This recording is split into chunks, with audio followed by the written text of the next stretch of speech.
एक छोटे से गांव में कुमार सोहन डेली रहता कहानी था। वीडियो देखे, वो फॉलो मिट्टी कर के ले। बर्तन व खिलौने बनाया करता था और उसे शहर जाकर बेचा करता था। कभी कभी उसके 2-4 खिलौने बिकते तो कभी वो भी नहीं, जैसे तैसे उसका गुजारा चल रहा था। एक दिन उसकी बीबी शीला बोली, सुनो जी, क्यों न शहर जाकर कोई नौकरी ही कर लो। नौकरी करोगे तो महीने के अंत में कुछ धन तो आएगा। बीवी की बात सुन अब सोहन को भी ऐसा ही लगने लगा था, पर उसको मिट्टी के खिलौने बनाने का बहुत शौक था, लेकिन हालात से मजबूर था। बात तो तुम सही कह रही हो, पर कैसे उस हुनर को छोड़ दूं, जिसका नमक हम लोग अब तक खाते आए हैं।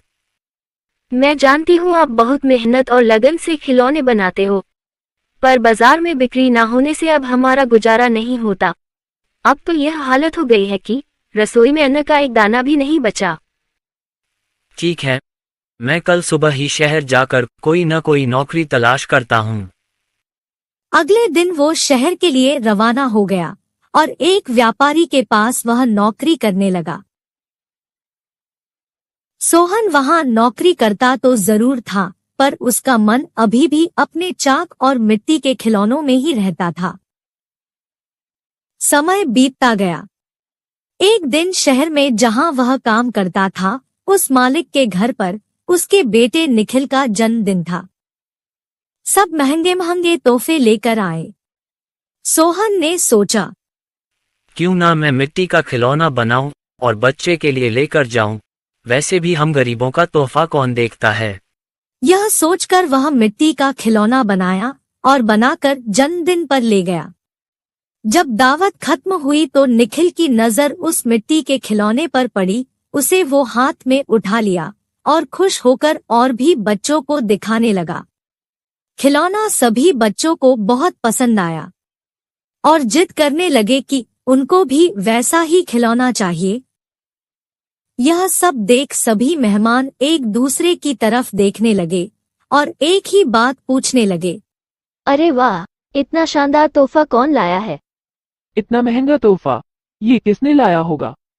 ये खिलौना तो शायद आपका नौकर सोहन लाया है। इतना सुनते ही सब हैरान हो गए। सभी एक दूसरे का चेहरा देखने लगे। तभी मालिक बोला, सोहन तो बहुत गरीब है, इतना महंगा खिलौना कहाँ से ला सकता है? हाँ, मैंने देखा है, ये खिलौना सोहन ही लाया है। ठीक है, सोहन को बुलाओ, उससे पूछो कि ये खिलौना वह कहाँ से खरीदा है। वहाँ सोहन आता है और सब उसी के तरफ देखते हैं। वह माहौल देखकर हैरान हो जाता है। मुझसे क्या गलती हुई, सब मुझे ही घूर रहे हैं।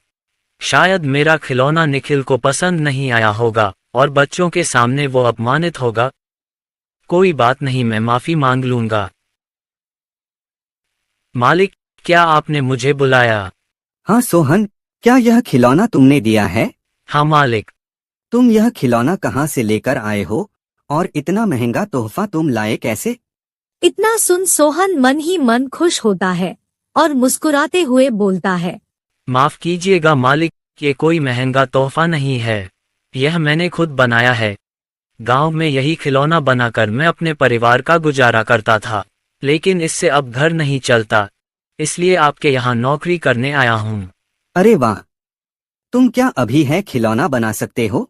और सभी बच्चे को तुम्हारा खिलौना बहुत पसंद आया है, इन्हें भी ऐसा ही खिलौना चाहिए।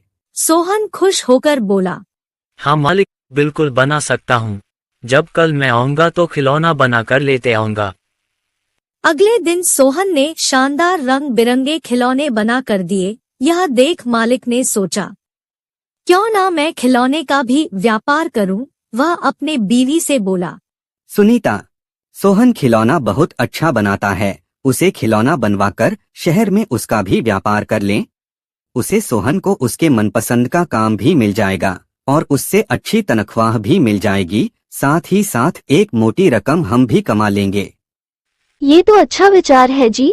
यह सोच मालिक ने सोहन को खिलौना बनाने के काम पर लगा दिया और बदले में हर महीने अच्छी खासी तनख्वाह देने लगा और रहने को घर भी दिया। यह सब पाकर सोहन और उसका परिवार बहुत खुश हो गया और सोहन को उसके मनपसंद का काम भी मिल गया। दोनों हंसी खुशी रहने लगे।